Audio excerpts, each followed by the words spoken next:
What would you do if your parents left you at home during the holiday season?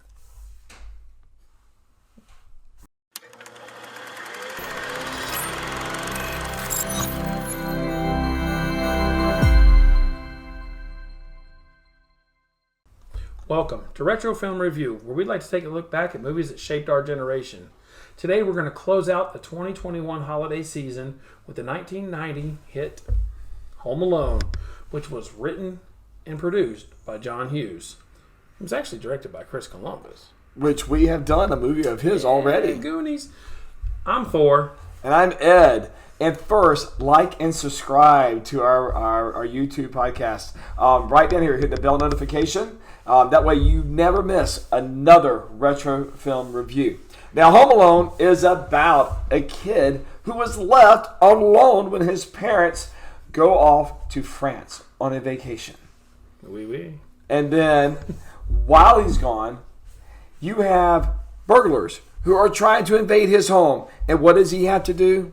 He has to protect his home because he has the nicest home in all of the suburbs of Chicago. Yes. Which you can now rent as an Airbnb. That's a competition they're doing for one night. Yes, you got $25 you can enter. Right, exactly.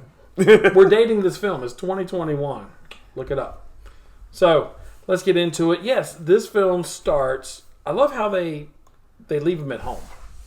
You know, they knock out the power, so they're in a rush when they get up in the morning. Right. I mean, we don't have to start there, but that's where I'm starting, apparently. It's good, but it does he was on the third floor, or probably the fourth floor, whatever. Well, and honestly, when we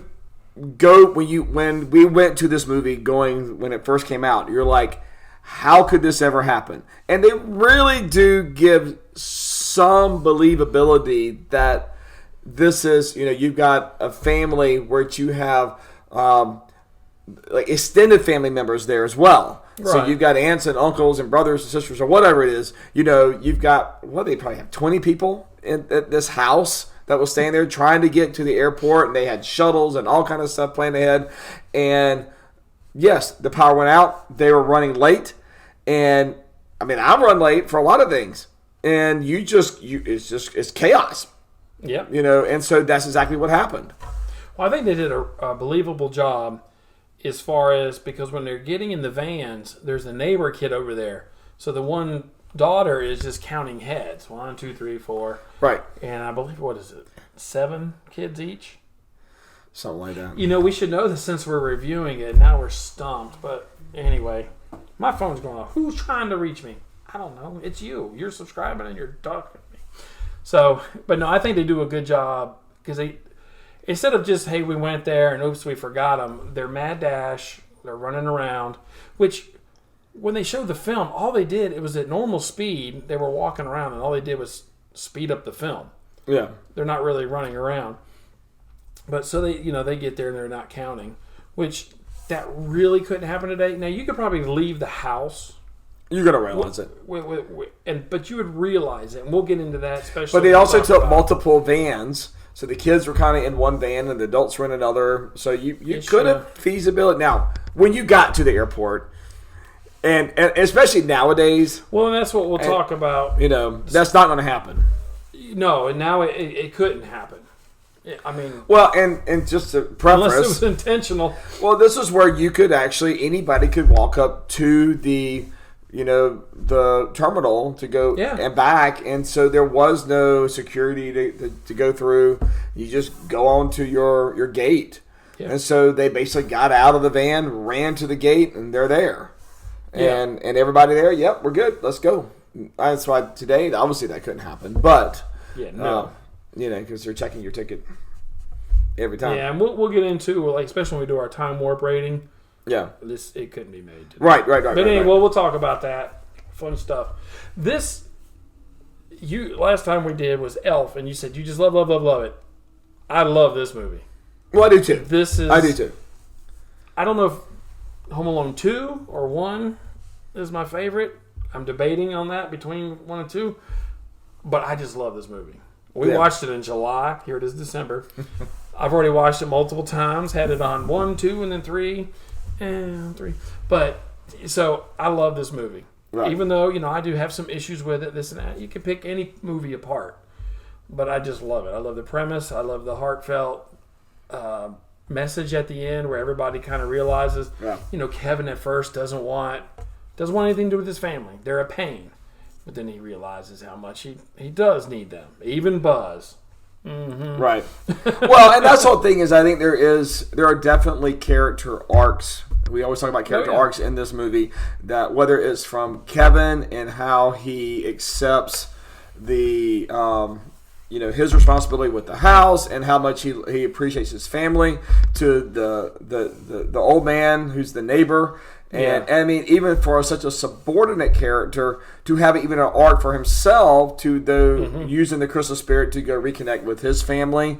You had the mom who goes through hell and back to try to get back to her son, who gets there basically 30 minutes before the whole family does.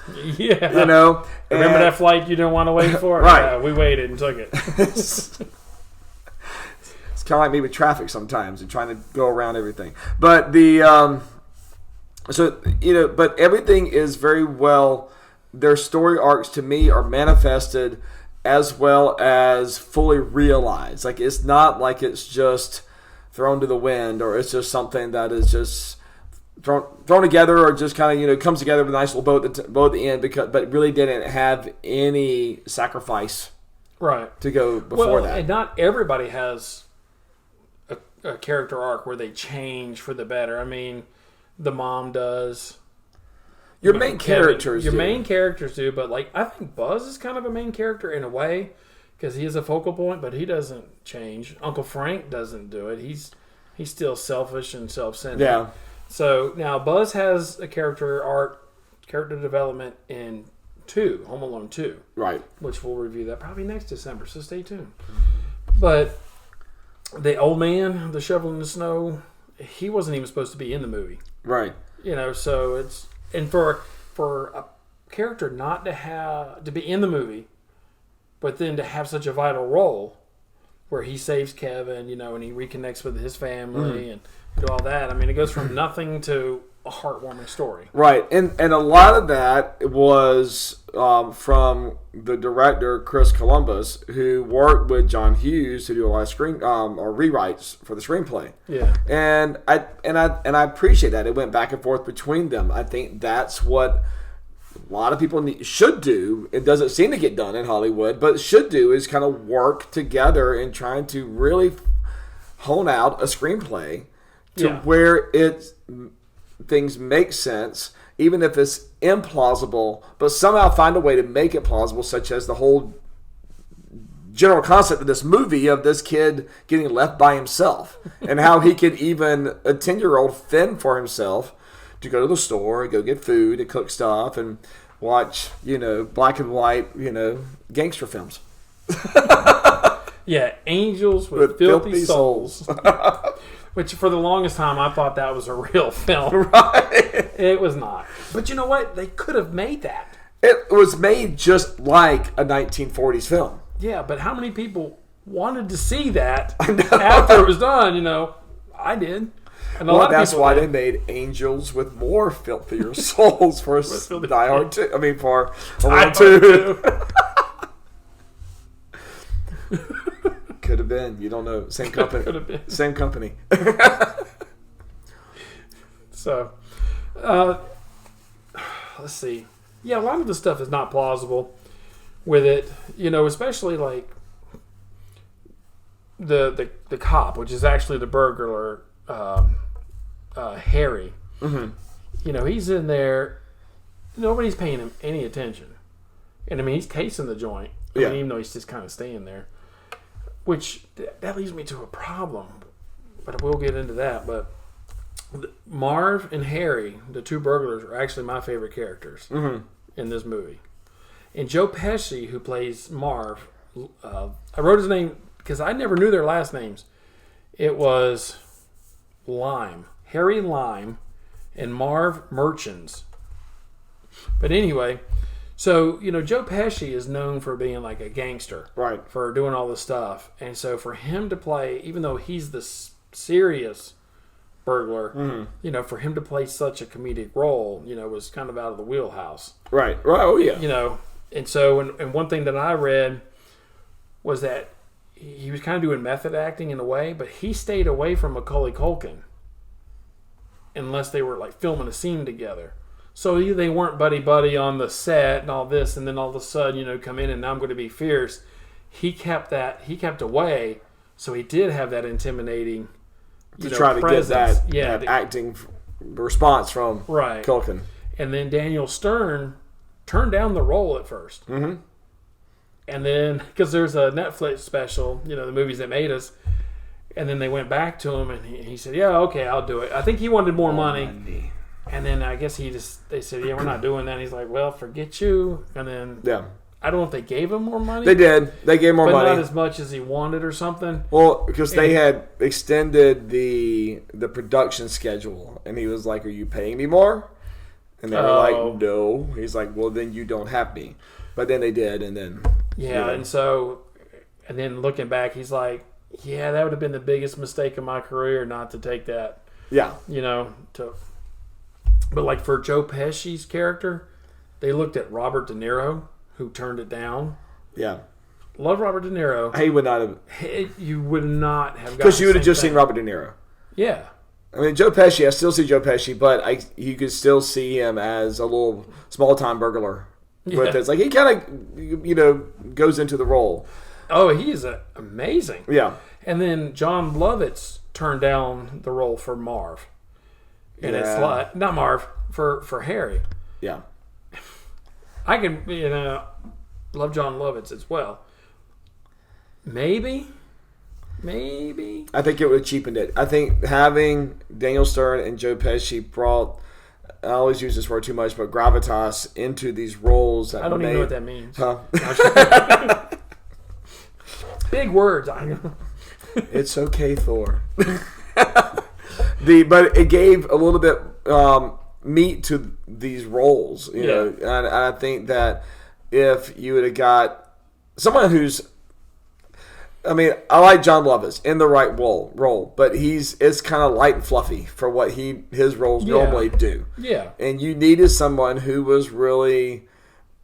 could be menacing, and these guys, while they had great comic timing and chops, but they could be menacing.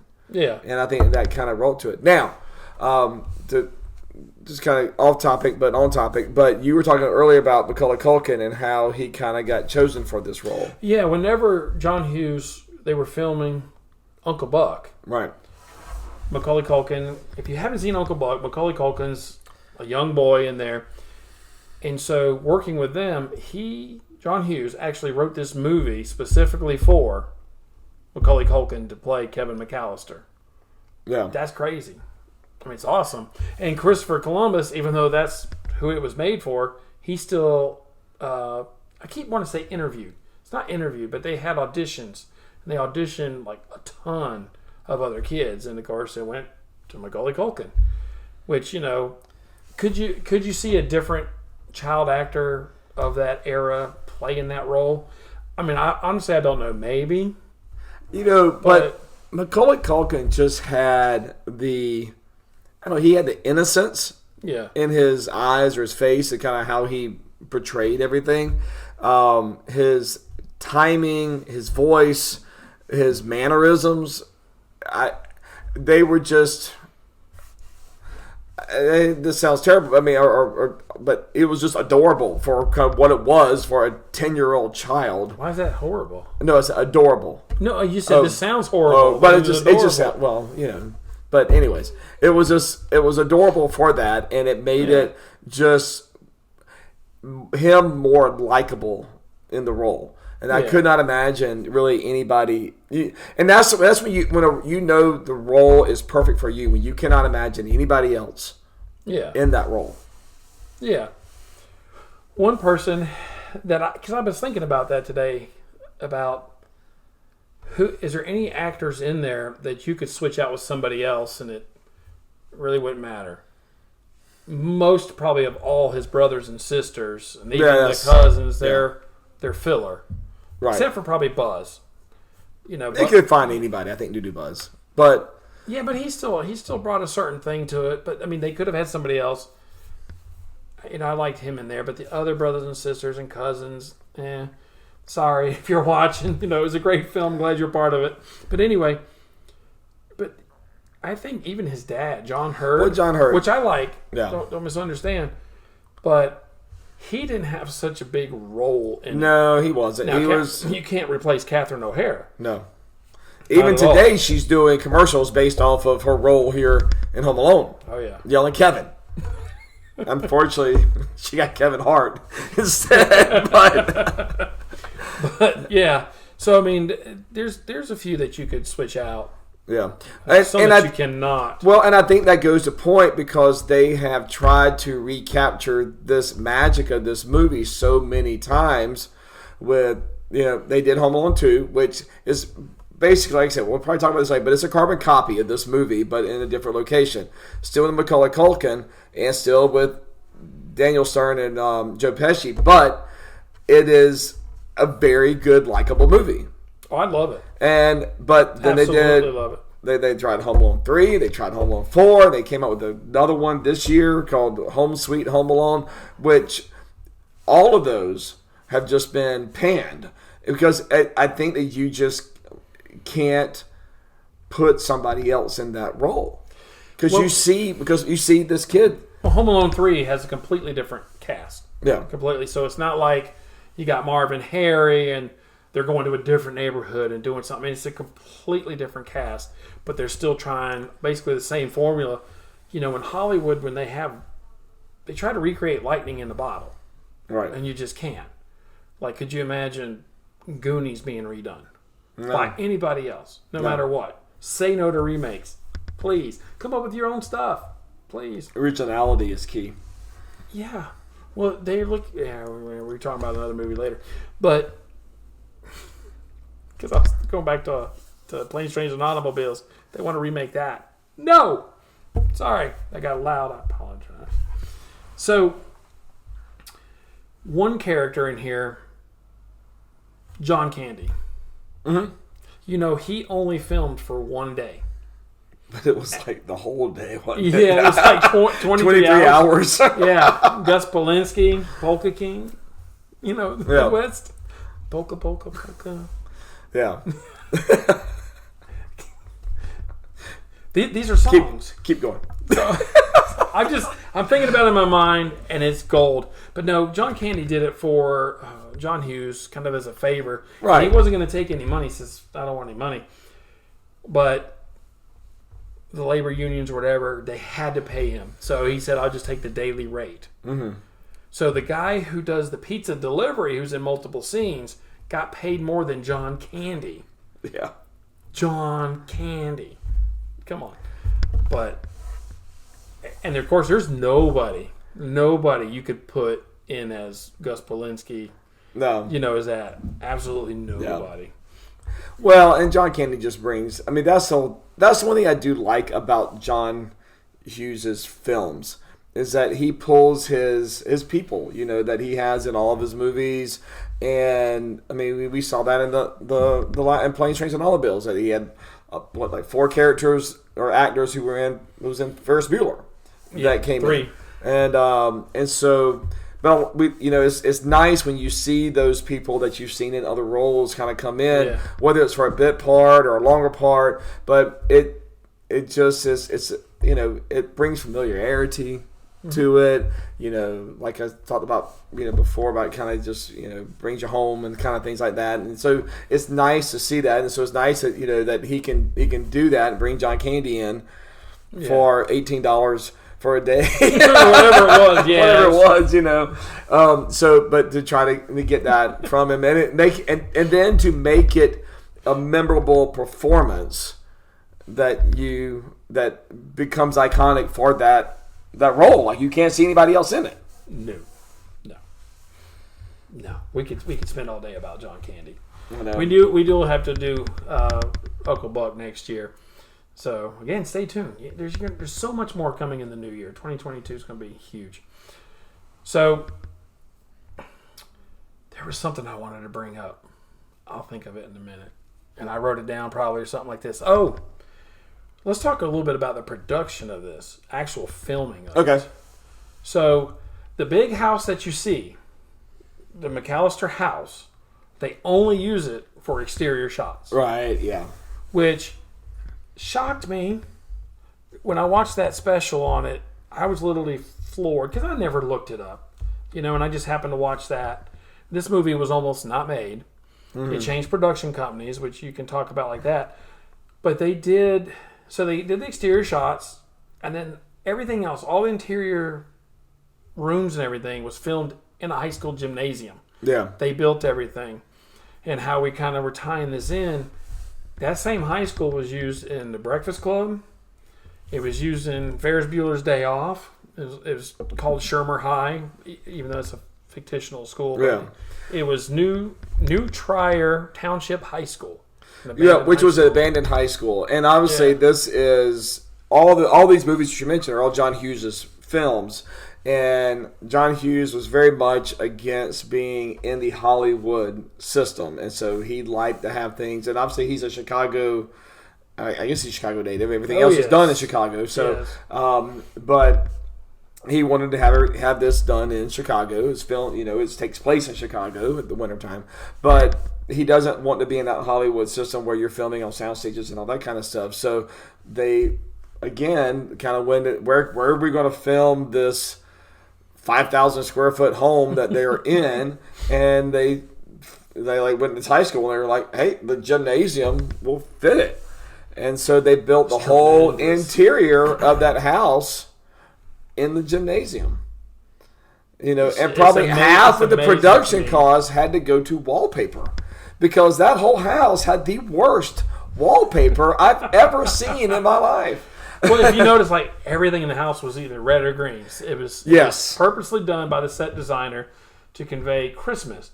And I didn't pick up on it. Like the phone she was on was green and all the trinkets and everything else green and red, green and red. And it's like... Well, in the 80s, that was, those earthly colors, that hunter green and all that kind of stuff was huge back then. Wallpaper's making a comeback. It shouldn't, but it is. One thing, real quick, we'll talk about the production company. So, that was kind of interesting. So, originally the movie was supposed to be produced by Warner Brothers. Warner Brothers had just done John Hughes' Christmas Vacation, and so they had brought this whole to them, and they said, well, how much can you make it for? They said $10 million. Okay, we'll give it to you. Well, cost got a little out of hand, and then they were just kind of like, we're going to pull the plug on it. But in the backdrop, one of the executive producers had gone around and was talked to 20th Century Fox, now Disney, but 20th Century Fox, and says, hey, we like that, and we'll take it over. So when Warner Brothers had gone through and started kind of telling each department that the production has stopped and we're going to close this movie, you're fired, he then went right behind them and said, hey, you're hired tomorrow by 20th Century Fox. We'll be back. Yeah. And so it changed over, and probably another big mistake that Warner Brothers makes. I mean, I honestly, off topic, but I hear so many things from like facts about movie productions that Warner Brothers just makes horrible decisions on how to do their movies and letting things go, and so it's usually one person. Usually, not all the time. It's usually one person that, and then they're fired, and then there's somebody else. But anyways, that is true. So, how did you feel though about the story arcs and how it all kind of tied up and how everything kind of got there? What about the antics with the trying to save the home from the burglars? Well, they're great, but because we'll come back about 9:00. Kevin sets up all these traps in an extremely short amount of time. Yeah, which isn't, one, is not possible. Two, most of the stuff that he sets up would literally kill you. Not just hurt you or maim you. It would literally kill you. Yeah. I can't now. Oh my gosh, I'm horrible. Is it one or two where he He electrifies the thing in the basement. That's in two. two. That's in two. Two of the ante a lot. Yeah. But just the one had the paint cans that he threw out and smacked him in the head. That would take care of it. I mean, just literally all the falls. And that's one thing, is that a lot of these stunts were done by real stunt actors, such as slipping on the ice, falling down the stairs, and all that. I mean, it's amazing these people didn't come out with concussions and all this kind of stuff. When the one guy coming up the front steps, and who was supposed to be Harry, and he falls and lays just boom on his back. Apparently, they were like, "Are you okay?" Because there wasn't. It's like, how do you fall? You just have to fall, and you have to make it look legitimate, like you fell. Yeah, and funny. I mean, stuntmen and women, they don't get enough credit for what they do because they are hurting their bodies. But a lot of the story arcs, there's two main stories. You've got Kevin taking on the burglars because he's at home, and then you got Catherine O'Hara, the mom, trying to get home and her entire adventure. So, as we already talked, the story arcs, Kevin, the burglars don't have them. The old man next door, he has his story arc. The mom has hers. I want to say that's about it. That's probably about it. But what do you think about it? About the same, or? Well, no, I think that it was well realized. The one thing I did want to, we talking about the kind of like the stunts at the end, or everything that was kind of going on. Yes, I agree. These things this is stuff that would actually kill you. And, it's kind of like, do not do these things at home kind of stuff. But,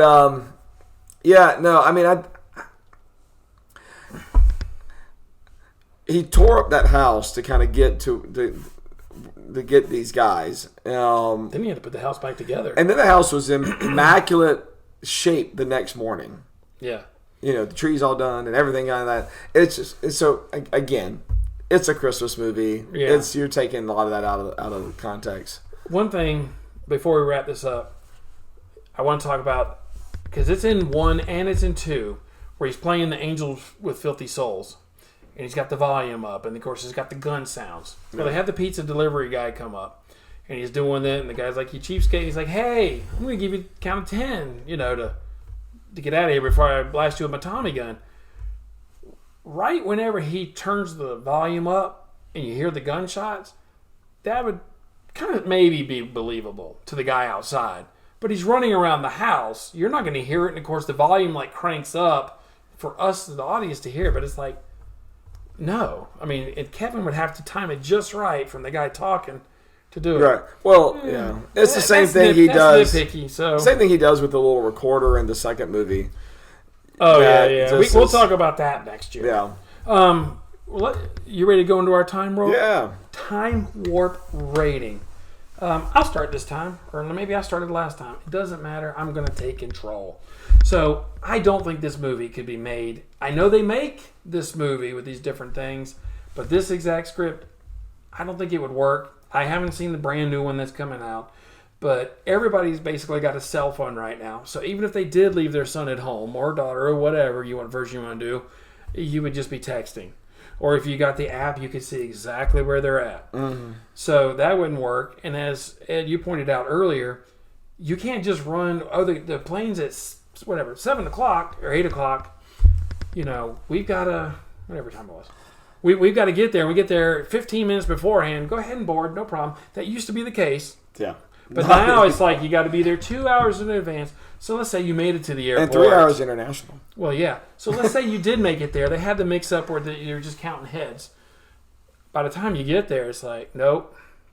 Yeah. Oh. Have you been through TSA? They do not let you pass. Can I? One bit of trivia. Yeah. And I should have mentioned this before. A lot of people say, well, they couldn't have let Kevin get on the plane in the first place because when the milk gets knocked over on the thing, they're wiping it off. You can see it. His boarding pass and passport is in the trash can. It says Kevin. And everybody's like, see? They couldn't have got on there. And I'm like, no.